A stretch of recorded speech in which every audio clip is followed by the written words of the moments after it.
करते हैं, इस फैसले की तह में जाते हैं, तो आपको यह समझ में आएगा कि कितनी बड़ी समस्या उन लोगों के लिए है जिनकी एज 45 से 55 के बीच में है। अब हम 45 से 55 की बात क्यों कर रहे हैं? इसमें यह कहा गया है कि सेवा काल यानी कि जो रिटायरमेंट की उम्र है उससे अगर 5 वर्ष बाकी है, यानी कि मान लीजिए 60 वर्ष में रिटायरमेंट है और 5 वर्ष अभी बचे हुए हैं, यानी कि 55 से 60 के बीच में अगर कोई टीचर है तो उसको इस परीक्षा को पास करने के लिए कोई अनिवार्यता नहीं है। लेकिन यहाँ एक और बाउंडेशन देखने को मिल रही है कि हाँ, पदोन्नति के लिए टेट या सीटेट चाहिए।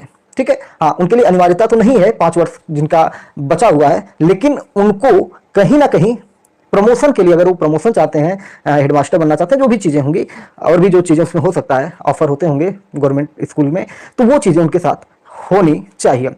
यानी कि उनका प्रमोशन नहीं होगा अगर वो टेट या सीटेट नहीं क्वालिफाई करते हैं। अब आइए डिटेल में ये समझते हैं कि उससे नीचे वालों के लिए क्या है। यानी कि जिनका सेवा काल 5 वर्ष से ज़्यादा बचा हुआ है उनके लिए टेट या सीटेट अनिवार्य कर दिया गया है सुप्रीम कोर्ट के द्वारा धारा 23 का हवाला देते हुए।